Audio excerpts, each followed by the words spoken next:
अवसर पर हम सब सौभाग्यशाली हैं। सर हरि सिंह गौर की नगरी,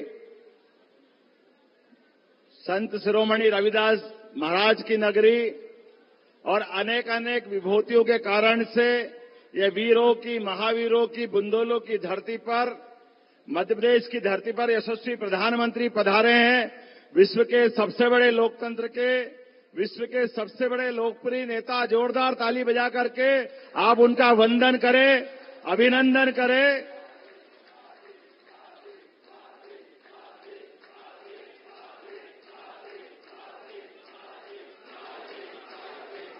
मैं आपके साथ जोरदार ताली बजा करके अपने स्थान पे भी बैठने का प्रयास करें। हम सबका सौभाग्य, लोकतंत्र के इस महायज्ञ में आज वो हमारे बीच एक बार फिर आशीष देने के लिए पधारे हैं। मैं सर हरि सिंह गौर की धरती से, वैसे तो कल बीते दिन हनुमान जयंती थी और भगवान हनुमान जी की जयंती के अवसर पर हमने सबने इस वर्ष ज्यादा आनंद लिया, क्योंकि अयोध्या में भगवान राम मुस्कुरा रहे हैं। हमको इस बात का एहसास है। हम सब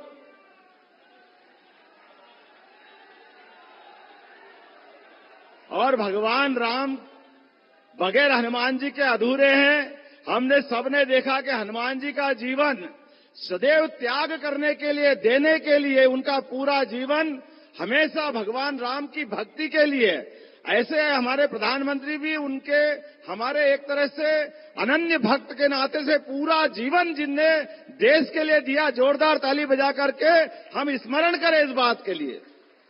और आज के इस दौर में तो और ज्यादा समसामयिक होगा ये बात बोलना कि जब कांग्रेस मैनिफेस्टो निकालती है तो मैनिफेस्टो के माध्यम से कांग्रेस ने कितना बड़ा पाप किया। कांग्रेस कहती है हम इकोनॉमिक सर्वे करवाएंगे और इकोनॉमिक सर्वे करवा करके हम इसमें आने वाली जो उनके सर्वे के दायरे में, मैं माननीय प्रधानमंत्री जी का आभार मानता हूं जिन्होंने इस तरफ हमारे लिए कांग्रेस के छिपे एजेंडे की तरफ ध्यान आकर्षित कराया। आप बताइए, गरीबों की मेहनत का धन, दलितों की, आदिवासियों की, पिछड़ों की और हमारी अपनी कमाई का धन कांग्रेस सर्वे कराने के नाम पर हमसे छीनना चाहती है, हमसे दूसरों को लेके देना चाहती है। ये लोकतंत्र में कभी नहीं हो सकता। कांग्रेस के अतीत के पाप भी ऐसे थे। 1974 में वो सीलिंग एक्ट लाए थे और हमारे जैसे कई किसानों की जमीन छीनने का काम अगर किसी ने किया था तो काल के प्रवाह में, अतीत में कांग्रेस का रिकॉर्ड ही ऐसा रहा है। हम सब ये भूले नहीं। 2013 के पहले प्रधानमंत्री मनमोहन सिंह जी ने भी यही बात बोली थी कि इस देश का हक पहला मुसलमानों का है। कितने दुर्भाग्य की बात कहना पड़ेगी। एक तरफ हमारी पार्टी और एक तरफ हमारे अपने इस विचार को खासकर दल विशेष के आधार पर हमारे देश के अंदर फूट डाल करके वोट की राजनीति के आधार पर कितना गंदा खेल कांग्रेस के लोग खेल रहे हैं। हमारे अपने यशस्वी प्रधानमंत्री जिन्होंने 4 करोड़ से ज्यादा लोगों के लिए मकान बना के दिए, जोरदार ताली बजाओ। जिनका अपना खुद का एक मकान नहीं पूरे देश में, जिनका अपने लिए अपने खुद की, जब मुख्यमंत्री थे तो पूरी राशि जो इनको आपके वेतन भत्ते की थी, वो सारे वेतन भत्ते की राशि अपने अधिकारी कर्मचारी, अपने छोटे गरीब कर्मचारी के बच्चों की शिक्षा दीक्षा के लिए पूरी राशि दान कर दी। ऐसा कोई व्यक्ति मिलेगा? जोरदार ताली बजा करके एहसास कराइए। और जब से प्रधानमंत्री बने तब से भी आपको कोई गिफ्ट मिलती है, कोई अलग से अपनी कोई चीज मिलती तो नीलाम करके वो सारी राशि गंगा की सेवा के लिए लगाते हैं। ये हमारा सौभाग्य है।